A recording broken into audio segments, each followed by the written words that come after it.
एक औरत अपने मुर्दा पति के ऊपर गंगा जल छिड़क कर रोज रात्रि में उस लाश से चिपक कर सो जाया करती थी। अब वो औरत पागल थी, हवस की भूखी थी, या वही औरत अपने पति की कातिल थी? ये जानने के लिए इस वीडियो से जुड़े रहिए। नमस्कार, आदाब, सलाम, सत श्री अकाल। मैं हूं विकास वैभव और आप देख रहे हैं क्राइम प्लेस। ये घटना कानपुर के रावतपुर इलाके का है। रावतपुर इलाके में एक दीक्षित नाम का लड़का अपने बुजुर्ग मम्मी पापा के साथ रहता था। दीक्षित बैंक में कर्मचारी का जॉब करता था। एक दिन दीक्षित जब जॉब पूरा करके घर लौट रहा था, तभी उसकी नज़र एक लड़की पे पड़ती है। नज़र पड़ते ही दीक्षित उस लड़की को अपना दिल दे बैठता है। अब सोचने लगता है, दिमाग लगाने लगता है कि उस लड़की से कैसे मिला जाए। दोस्त यारों से पैरवी लगाने लगता है, पैरवी रंग लाती है और दीक्षित और उस लड़की का नाम रेखा था और दोनों की मुलाकात होती है। मुलाकात दोस्ती में बदल जाती है और धीरे धीरे रेखा भी दीक्षित को अपना दिल दे बैठती है। प्यार इतना बेइंतहा दोनों करने लगते हैं कि आसपास के लोगों के साथ साथ रेखा के परिवार वालों को भी ये बात पता चल जाता है। रेखा के परिवार वालों को कोई दिक्कत नहीं हुआ क्योंकि लड़का सरकारी जॉब करता था, बैंक में कार्यरत था। लड़की के घर वाले राजी खुशी से दीक्षित से उसकी शादी कर देते हैं। शादी के 5 साल बाद ही दीक्षित का ट्रांसफ़र हो जाता है शहर में और वो दोनों शहर में चले जाते हैं। शहर में जाते ही वो दोनों एक आउटर एरिया में घर खरीदते हैं क्योंकि उन दोनों के पास उतना रकम नहीं था कि वो दोनों पॉश इलाका में, यानी कि जहां काफ़ी लोगों का आबादी हो, वहां पे घर खरीद सके। वो एक आउटर एरिया था, काफ़ी दूर दूर पे घर था, वहीं पे एक घर लेते हैं और दोनों राजी खुशी से रहने लगते हैं। शादी को 5 साल बीत गया और दोनों खुशी खुशी रहते थे, लेकिन दिक्कत ये थी कि रेखा गर्भवती नहीं हो पा रही थी। रेखा माँ नहीं बन पा रही थी। एक दिन ऐसा हुआ कि जॉब पूरी करने के बाद दीक्षित घर नहीं लौटा।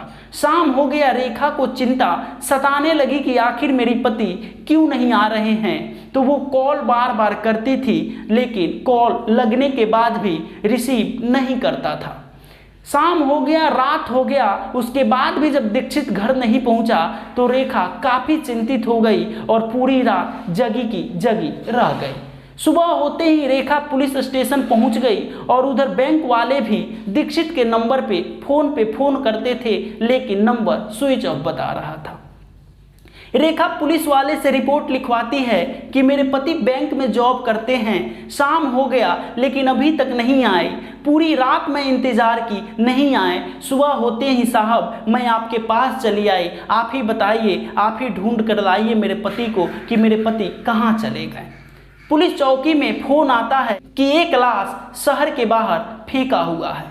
पुलिस आनन फानन में वहां पहुंचती है और रेखा को दिखाती है कि क्या यही तुम्हारे पति हैं। रेखा चिल्लाने लगती है, चीखने लगती है और अपनी छाती पीटने लगती है कि हाँ साहब, यही मेरे पति हैं। पुलिस वाले उसके पति को लेकर हॉस्पिटल पहुंच जाते हैं। डॉक्टर उन्हें मृत घोषित कर देता है। जब ये बात रेखा को पता चलता है तो रेखा काफ़ी चीखने लगती है, चिल्लाने लगती है और ज़ोर ज़ोर से अपने छाती पे मुक्का मारने लगती है। महिला पुलिस रेखा को समझाने की कोशिश करती है कि तुम्हारे पति नहीं रहे, इतना रोने से क्या फ़ायदा, तुम संभल जाओ क्योंकि तुम्हें अब अपना पूरा परिवार देखना है। लेकिन रेखा के पति के जाने का गम इतना हुआ कि रेखा का मानसिक संतुलन ही खो बैठा। रेखा एम्बुलेंस में ले जाती है अपने पति को और उसी घर में अपने पति के साथ रहने लगती है। आसपास के लोग पूछते हैं कि पति मिल गए, तो वो बोलती है हाँ उनका तबीयत खराब है, मिल गए हैं, लेकिन वो कोमा में चले गए हैं, बहुत जल्द ठीक हो जाएंगे। ये बात सुनते ही दीक्षित के घर वाले दौड़े दौड़े अपने बेटे से मिलने आ जाते हैं। आने के बाद देखते हैं तो उनका बेटा इस दुनिया में नहीं होता है। वो अपने बहू को बार बार समझाते हैं कि अब दीक्षित इस दुनिया में नहीं है, लेकिन वो बोलती है कि आप लोग पढ़े लिखे नहीं हैं, आप लोगों को समझ नहीं है। डॉक्टर साहब हमसे बोले हैं कि ये कोमा में चले गए हैं, बहुत जल्द वापस आ जाएंगे और हम दोनों का परिवार जैसे हंसी खुशी से रहता था वैसे ही हमारा परिवार हंसी खुशी से रहने लगेगा। जब उस लाश से दुर्गंध आने लगा तो आसपास के लोगों के नाक में वो दुर्गंध पहुंचा, तो आसपास के लोग आकर पूछते थे कि क्या हो रहा है इस घर में कि इतना दुर्गंध आ रहा है। रेखा बोलती थी कि मेरे पति कोमा में चले गए हैं, उनका इलाज चल रहा है, उन्हीं से दुर्गंध निकल रहा है, बहुत जल्द ठीक हो जाएंगे, आप लोग ज़्यादा टेंशन मत लीजिए। लोग चले जाते थे क्योंकि पति का तबीयत खराब सुनकर। रेखा अपने पति को गंगा जल से नहलाती थी, उनके शरीर को गर्म पानी से पोंछती थी और उनसे चिपक कर सो जाया करती थी। ऐसे ही मृत पति को लेकर सोने का सिलसिला 18 महीना बीत गया। जब बॉडी से इतना दुर्गंध आने लगा तो लोगों को परेशानी होने लगी। उसके बाद लोग एक झुंड बनाकर आते हैं और पूछते हैं रेखा से कि आखिर हो क्या रहा है इस घर में। रेखा बोलती है बस कुछ दिनों की बात है, बहुत जल्द मेरे पति ठीक हो जाएंगे तो दुर्गंध नहीं आएगा। फिर वहाँ के लोग अपने अपने घर चले जाते हैं।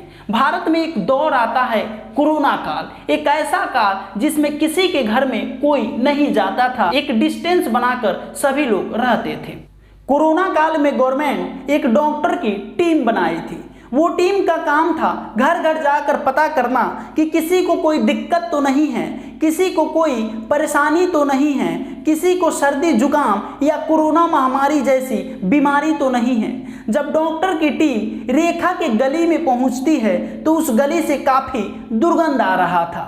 लोगों से पूछती है कि ये कैसा दुर्गंध है, तो लोग बताते थे कि ये रेखा के घर का दुर्गंध है।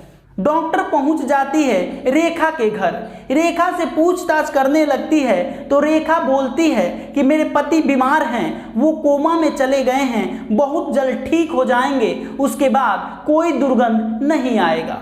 डॉक्टर की टीम जबरदस्ती उस घर में घुस कर देखती है तो पाती है कि उस घर में एक लाश पड़ा हुआ है जो उसके पति का है। डॉक्टर की टीम रेखा को बार बार समझाने की कोशिश कर रही थी कि तुम्हारे पति अब इस दुनिया में नहीं रहे, लेकिन रेखा ये बात सुनते ही चीखने लगती थी, हाथ पैर पटकने लगती थी और छाती पे मुक्का मारकर रोने लगती थी।